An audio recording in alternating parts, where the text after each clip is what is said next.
A premature infant faces a harsh physical reality at birth, forced to breathe before developing lungs have manufactured sufficient quantities of pulmonary surfactant.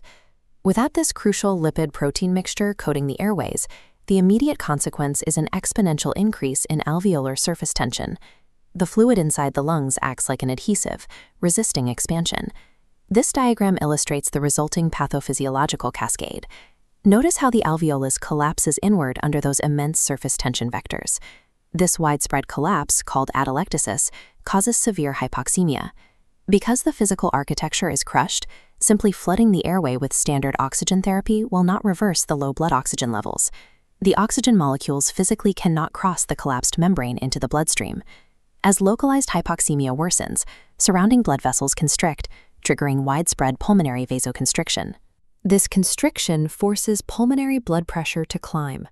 Vascular resistance becomes so high that blood is forced away from the lungs entirely, creating extrapulmonary right-to-left shunting.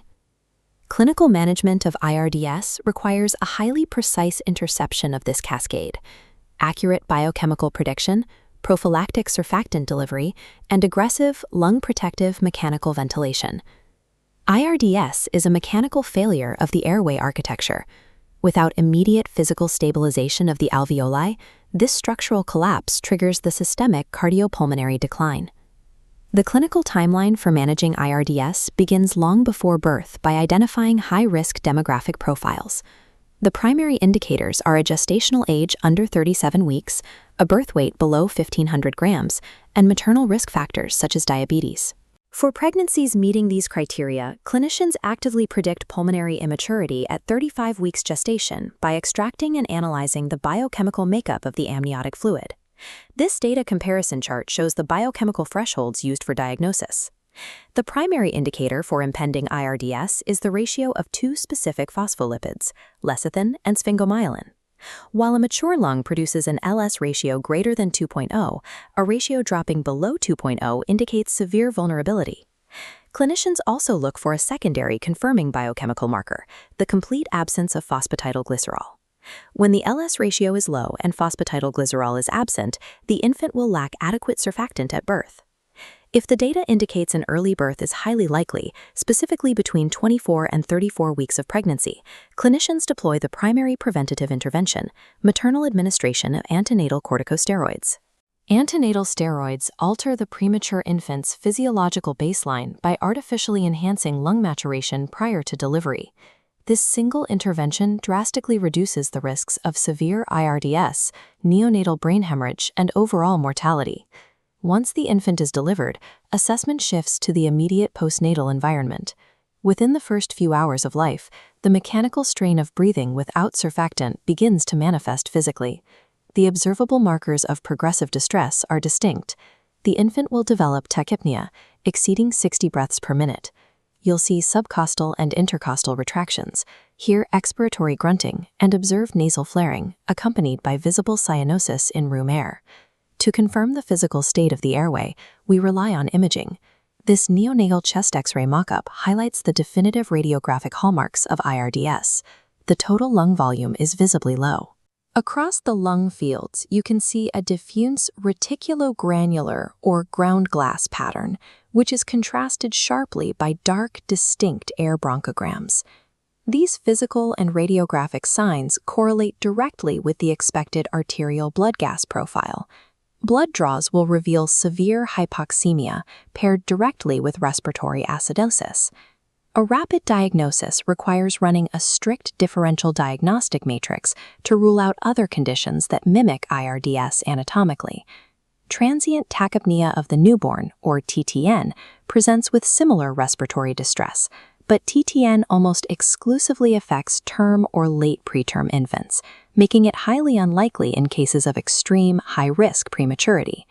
Clinicians administer a hyperoxia test to eliminate a critical congenital heart defect as the root cause of the infant's cyanosis. Simultaneously, blood cultures are drawn to rule out severe infectious mimics like streptococcal pneumonia or sepsis. Failing to systematically isolate these anatomical and infectious mimics leads to rapid treatment failure. The mechanical interventions designed for IRDS are highly specific to surfactant deficiency. Applying them to a heart defect or systemic infection will not stabilize the infant's airway. Before deploying targeted respiratory interventions, the clinical team secures the non-respiratory baseline. The infant must be placed in a strictly neutral thermal environment, utilizing either an incubator or a radiant warmer to prevent cold stress. This clinical dashboard visualizes the strict safe zones for targeted oxygenation. We titrate the FiO2 to keep the PaO2 safely between 50 and 70 torr, or monitor pulse oximetry to maintain the SpO2 exactly between 85 and 92%. Exceeding these windows damages fragile premature tissue. For infants who are breathing spontaneously and have an X-ray confirming IRDS, the core prophylactic treatment pathway is the INSURE approach. This flowchart maps the rapid physical timeline of the INSURE protocol. The acronym dictates 3 rapid physical steps: brief intubation, immediate surfactant administration directly into the lungs, and immediate extubation back to non-invasive support. Once extubated, the infant is transitioned immediately to nasal CPAP, set to a baseline continuous positive airway pressure of 4 to 6 centimeters of water to keep those newly surfactant-coated alveoli propped open. A high-flow nasal cannula running at 1 to 6 liters per minute serves as a viable non-invasive alternative to CPAP. In this mode, continuous positive pressure levels vary based on leak rates and are adjusted empirically based on the individual patient's response. The INSURE protocol is a calculated race against mechanical failure. The goal is to deliver the missing biological surfactant directly to the alveoli while minimizing the duration the fragile infant spends attached to invasive ventilation hardware. The clinical pathway escalates to invasive mechanical ventilation when non-invasive support fails, or if an infant is born at or under 27 weeks gestation without the benefit of antenatal steroids. The specific clinical failure conditions that mandate immediate intubation are strict: severe clinical apnea, inability to maintain an open airway, extreme work of breathing on CPAP, or the inability to maintain a blood pH above 7.25. Mechanically ventilating premature infants introduces a severe secondary danger. Forcing pressurized air into rigid, non-compliant lung tissue easily causes irreversible physical tearing known as volutrauma. This pressure-volume loop chart demonstrates the lung protective ventilation strategy required to avoid this injury. Utilizing volume-controlled ventilation, tidal volumes are restricted to a very low 4 to 5 milliliters per kilogram. The volume curve intentionally stays below the upper inflection point to prevent overdistension of the tissue. Delivering such tiny breaths requires a necessary chemical trade-off. By limiting the volume of gas exchanged, carbon dioxide builds up in the blood. The clinician must intentionally implement permissive hypercapnia. The absolute physiological boundaries of this technique are dictated by acidity. The clinician allows PaCO2 to rise freely without intervention, but only as long as the blood pH remains strictly above the hard floor of 7.20. During this advanced escalation, there are explicit contraindications. High-frequency ventilation offers no proven benefit over conventional ventilation for IRDS. Additionally, inhaled nitric oxide must not be used unless persistent pulmonary hypertension is independently confirmed. Managing severe IRDS at this stage requires a calculated tolerance for danger.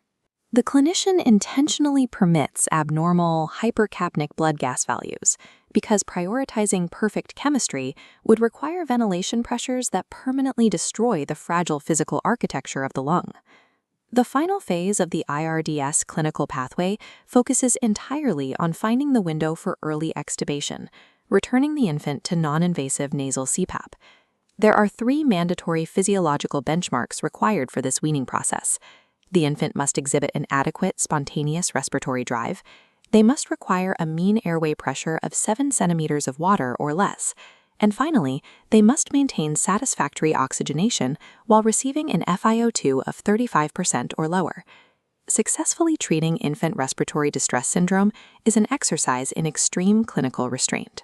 From predicting the LS ratio to executing the INSURE timeline, the overarching goal remains the same: provide the precise biological scaffolding the premature infant needs, while rigorously avoiding the mechanics of iatrogenic injury.